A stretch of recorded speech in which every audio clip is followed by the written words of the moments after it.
اعوذ باللہ من الشیطان الرجیم بسم اللہ الرحمن الرحیم قل یا ایہا الناس انی رسول اللہ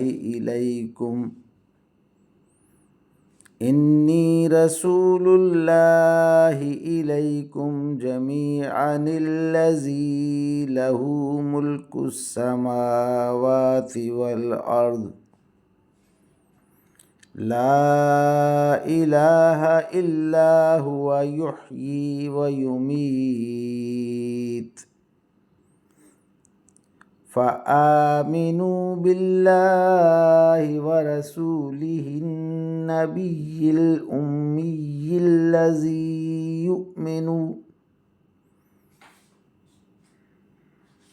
یؤمن باللہ وکلماتہ واتبعوہ لعلکم تہتدون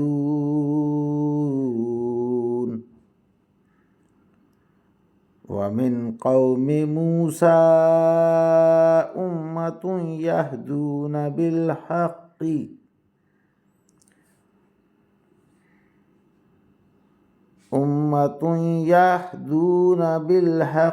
وبہ یعدلون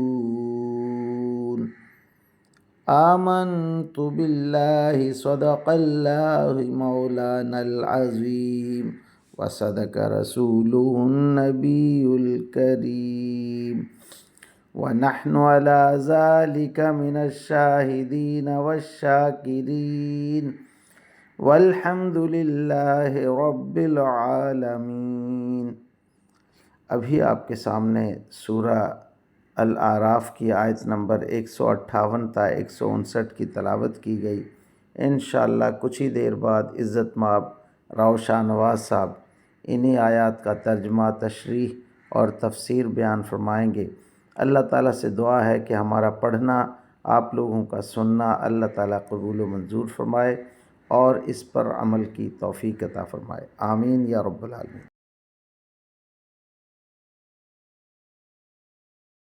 اعوذ باللہ من الشیطان الرجیم، بسم اللہ الرحمن الرحیم۔ ملتان سے شاہنواز تمام دوستوں کو السلام علیکم ورحمۃ اللہ وبرکاتہ۔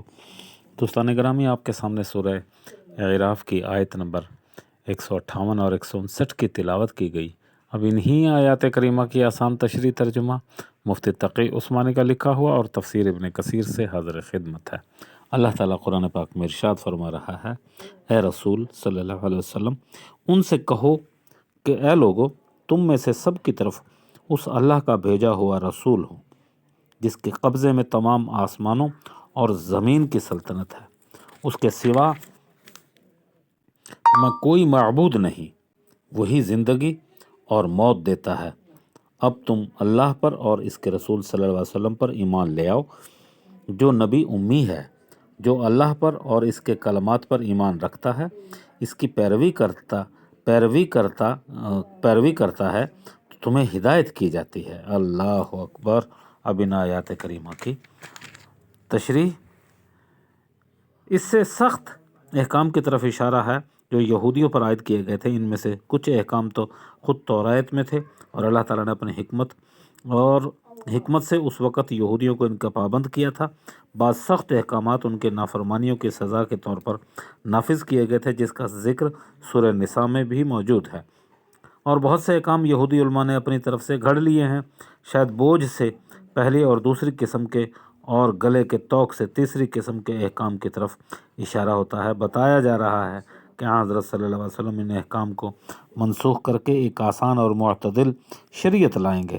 چونکہ پیچھے یہ ذکر آیا ہے، حضرت موسیٰ علیہ السلام کی دعا قبول کرتے وقت ان کو یہ بتا دیا گیا تھا کہ نبی آخر الزماں صلی اللہ علیہ وسلم پر ایمان لانا ان کی آئندہ نسلوں کے لیے ضروری ہوگا۔ اس لیے اس موقع کی مناسبت سے اللہ تعالیٰ نے جملہ معترضہ کے طور پر حضور علیہ السلام کو یہ ہدایت فرمائی کہ وہ بنی اسرائیل سمیت تمام انسانوں کو اپنی نبوت پر ایمان لانے اور اپنے اتباع کی دعوت دیں۔ اب ان آیات کریمہ کی تفسیر ابن کثیر سے عنوان ہوتا ہے، نبی مکرم صلی اللہ علیہ وسلم کی عالمگیر نبوت۔ آپ نبی کریم صلی اللہ علیہ وسلم عرب و عجم اور دونوں جہانوں کے لوگوں سے کہہ دو کہ میں سب کی طرف رسول بنا کر بھیجا گیا ہوں، یہ آپ کی شرف اور عظمت کی دلیل ہے۔ نبوت آپ صلی اللہ علیہ وسلم کی ختم ہو گئی اور قیامت تک ساری دنیا کے پیغمبر ہیں، اور کہہ دو میرے اور تمہارے درمیان اللہ گواہ ہے، تمہیں تنبیہ کرنے کے لیے اللہ تعالیٰ نے مجھے وحی بھیجی ہے، اور ارشاد باری تعالیٰ ہے کہ جو قوم نبی کو نہ مانے اس کا ٹھکانہ دوزخ ہے۔ اور فرمایا کہ اہل کتاب اور غیر اہل کتاب سب سے کہہ دو کہ اسلام لاتے ہو یا نہیں، اگر وہ اسلام لائیں تو ہدایت پائیں گے، ورنہ تمہارا کام تو صرف تبلیغ کرنا ہے۔ اس مضمون کی اس قدر زیادہ احادیث ہیں کہ ان کا شمار بھی دشوار ہے، اور دین اور اسلام کی یہ بات تو سب کو معلوم ہے کہ نبی کرم صلی اللہ علیہ وسلم ساری دنیا کی طرف بھیجے گئے ہیں۔ اللہ اکبر۔ رسول اللہ صلی اللہ علیہ وسلم غزوہ تبوک میں رات کی نماز پڑھنے کے لیے اٹھے تو حضور علیہ الصلوۃ والسلام کے بعد صحابہ آپ کی حفاظت اور نگرانی کرنے لگے۔ نماز پڑھ چکنے کے بعد آپ ان کی طرف متوجہ ہوئے اور فرمایا، آج کی رات 5 چیزوں کی خصوصیت کے ساتھ مجھے دی گئی ہیں، مجھ سے پہلے یہ خصوصی رعایت کسی دوسرے پیغمبر کو نہیں دی گئی، یہ کہہ کر کہ میں دنیا کے تمام جہانوں کا پیغمبر بنا کر بھیجا گیا ہوں۔ اس سے پہلے کوئی رسول، جتنے بھی رسول بھیجے گئے وہ اپنی قوم ہی کی طرف رسول بنا کر بھیجے گئے۔ دوسرا، مجھے صرف رعب ہی دشمن پر نصرت حاصل ہو جاتی ہے، اگرچہ میرے ان کے درمیان 1 مہینے بھر کا مسافت کا ہی دوری ہو، مگر اس پر میرا رعب چھا جاتا ہے۔ نمبر 3، مال غنیمت میرے اور میری امت کے لیے حلال کر دیا گیا ہے، لیکن مجھ سے پہلے مال غنیمت کو کھا جانا کبیرہ گناہ تھا، ان کو جلا دیا جاتا تھا۔ نمبر 4، ساری زمین میرے لیے مسجد اور پاک ہے، جہاں کہیں نماز کا وقت آتا ہے وہیں پر مٹی سے مسح کر کے نماز ادا کر لی جاتی ہے۔ 5واں، کہ یہ چیز کہ مجھ سے کہا گیا ہے کہ ایک درخواست کی اجازت ہے، مانگ لو۔ ہر نبی نے مانگ لیا، میں نے اپنا سوال قیامت پر اٹھا رکھا اور تمہارے لیے قائل توحید ہے۔ اللہ اکبر۔